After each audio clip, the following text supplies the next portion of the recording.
Gracias, señora presidenta. Está recorriendo todo el debate el día de hoy esta afirmación que es ya un poco vieja, pero se puso de moda hace un tiempo. Esta cosa de que hay que tener los debates como sin ideología. Esto ya se puso de moda, como en los 90, que es que había que tener las discusiones sin ideología porque en realidad la historia se había acabado y el paso siguiente ya es cerrar los parlamentos porque, ¿verdad?, ¿para qué vamos a discutir? Que lo hagan los técnicos entre ellos. Yo creo que quien no reconoce que tiene una ideología, pues en realidad es que trata de ocultarla. Claro que los debates en los parlamentos son ideológicos.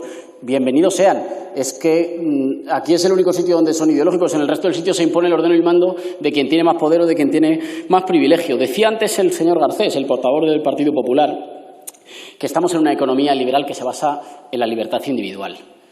Bueno, no, ni lo primero ni lo segundo. No se basa en la libertad individual porque las libertades que dependen del dinero que uno tenga son privilegios y porque yo creo en un concepto republicano de la libertad por el cual uno es libre cuando tiene las condiciones para no depender del capricho de otro. Pero tampoco es exactamente una economía liberal esto. Yo siempre tengo la sensación de que cuando decimos neoliberales o les da un poco igual o casi es un elogio. Es una especie de neoliberalismo del embudo. Es un neoliberalismo de que cuando va bien los más ricos se escinden de la sociedad. Hay un libro magnífico que me acabo de terminar, que se llama La secesión de los ricos. Cuando le va bien se escinden, no pagan impuestos, no pertenecen a sus países, no usan los servicios públicos, se van a vivir lo más lejos posible de la gente. Pero cuando va mal, ahí las deudas y las pérdidas se socializan. Y ahí sí que nos acordamos del Estado, y ahí sí que nos acordamos de la sociedad. Es una especie como de socialismo para ustedes y sálvese quien pueda para el resto del mundo. ¿Por qué digo eso? Pues porque empezamos a discutir de la paralización de actividades esenciales porque la paralización de actividades esenciales ponía a alguna gente como carne de cañón de los contagios. Y dijimos, hay que paralizarlo para que la gente más vulnerable no siga viajando hacinada o no siga saliendo a trabajar para que uno gane mucho contagiándose. Fue una buena decisión paralizarla. Tardamos 3 semanas y son 3 semanas que se notaron, pero fue una decisión paralizarlas. Ahora bien, dijimos, una vez que hemos paralizado las actividades no esenciales de la economía, la única manera de que el confinamiento no se convierta en miedo al desempleo o en miedo al desamparo es la cooperación social cristalizada en instituciones, es decir, que el Estado intervenga y que proteja. Y ahí es verdad que lo han recordado más portavoces, los más firmes defensores de la mano invisible debían estar en el baño, porque ahí nadie dijo nada. Ahí todo el mundo reconoció que, claro, que en las malas tiene que ser el Estado y tiene que ser las instituciones. Ahora bien, en este segundo frente de batalla, en el frente de batalla no contra el miedo al virus, sino contra el miedo al desamparo, es donde nosotros creemos que el Gobierno está yendo un poco por detrás de los acontecimientos. Nosotros vamos a votar a favor del decreto 1020, el que paralizaba la actividad económica cuidando de aquellos que paraban, con un permiso retribuido para los trabajadores que se quedaran en casa. Votamos a favor y nos gustaría que esto se extendiera. No nos parece sensato mandar a la gente otra vez al trabajo y a los transportes públicos el martes. Presione quien presione, nos gustaría que esto se extendiera.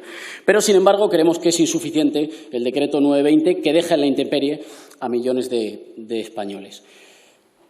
Hay muchas medidas que valoramos positivamente. No le negaré, pues, por ejemplo, la agilización y el fomento de los ERTEs. Me parece muy buena medida que los trabajadores temporales puedan seguir acogidos a un ERTE aunque finalice su contrato. Eso está muy bien y creo que han tomado una muy buena decisión. O que para los trabajadores indefinidos no compute el cálculo de desempleo mientras están acogidos a un ERTE. Pero el problema es que si no se toman medidas muy valientes y muy decididas, esta crisis la acaban pagando los de siempre. Hay más de 4,5 millones de trabajadores temporales o en precario en España, que es uno de los grandes problemas que tiene nuestra economía, que es que intentamos salir de la crisis de 2008 con devaluación salarial, con más ajuste y con más precariedad, y entonces, cuando llega esta siguiente crisis, que no es culpa de nadie, pero entre lo que sí que deberíamos no tropezar 2 veces en la misma piedra, nos coge mucho más débiles. Y resulta que estos 4,5 millones de trabajadores temporales no pueden pagar los platos rotos. Resulta que en los 14 días que van desde el estado de alarma, 14 de marzo, hasta estos decretos, el 27 de marzo, cientos de miles de trabajadores son despedidos, se quedan en la calle. Y casi siempre son los más débiles, casi siempre son los más vulnerables. Bien, nuestro primer problema es que este decreto no contempla medidas retroactivas y, por tanto, deja en la intemperie a todos aquellos a los que ya les sucedió. Y a todos ellos no se les puede dar por respuesta que llegamos tarde. Porque el despido no llegó tarde. La pobreza y la precariedad esas siempre llegan y las facturas siempre llegan. Quien no puede llegar tarde en este caso es el Estado. Y en segundo lugar, hoy, y usted lo sabe, señora ministra, en España se sigue despidiendo. Todos los días se sigue despidiendo. Y uno diría, bueno, ¿cómo se va a seguir despidiendo si el despido está prohibido? Porque el despido no está prohibido. El despido se ha encarecido un poco, no lo suficiente. Porque el problema, señores del Partido Popular, y aquí no es una cosa de buenas o de malas intenciones, resulta que ustedes, que son los amos del punitivismo, cuando hablamos de derecho laboral, nos dicen que el problema es que consideramos a los empresarios buenos o malos. Ni buenos ni malos, derecho. Ni buenos ni malos, normas para que las cumpla todo el mundo. ¿A mí qué más me da si los empresarios son buenos o malos? Como si los trabajadores son buenos y malos, que haya derecho y que se cumplan las normas. ¿Para qué? Para que recuperemos la construcción económica, para que reconstruyamos la economía de nuestro país, no en base a la devaluación salarial, sino en base a la competitividad, a la diversificación de la economía, no ajustando siempre por debajo. Ustedes podrían haber decretado, podrían haber explicitado en el decreto que el despido era nulo y, en cambio, lo hicieron improcedente. Y, por tanto, se encarece un poquito más, pero, sin embargo, se sigue despidiendo y eso significa que se sigue quedando mucha gente a la intemperie. Se ha dicho antes, y lo digo a toda velocidad con respecto a los autónomos, necesitan que les aliviemos los gastos de alquiler, los gastos de maquinaria, necesitan que vigilemos que los bancos están utilizando los avales del Estado para dar créditos a quien realmente lo necesite. Necesitan que les suspendamos ya la cuota de abril para que no les pase como les pasó con la de marzo. Y necesitan, hombre, que el 75% de pérdidas que se pone para acogerse a las medidas está muy bien si tú facturas 10.000, pero si facturas 1.000, tienes que esperar a haber perdido el 75% para acogerte a las medidas. Y cierro con una cuestión. Todas estas medidas las tiene que pagar alguien. Y esto es como la ideología. El que no la dice ya está diciendo que lo paga.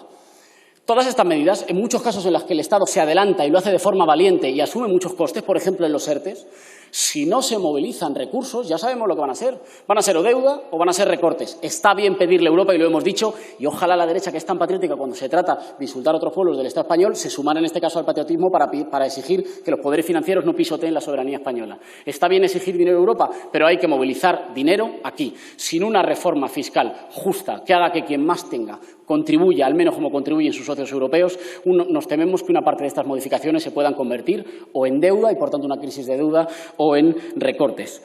Por tanto, señora ministra, lo decía antes, nosotros esperábamos más del Gobierno y esperamos más del Gobierno. No vamos a acompañar este decreto, no lo vamos a impedir y seguimos diciendo que la única solución a la crisis del coronavirus y a la crisis económica posterior es un plan de reconstrucción nacional con justicia social que para nosotros pasa centralmente por la transición ecológica y el empleo verde. Muchísimas gracias. Muchas gracias, señora Errejón.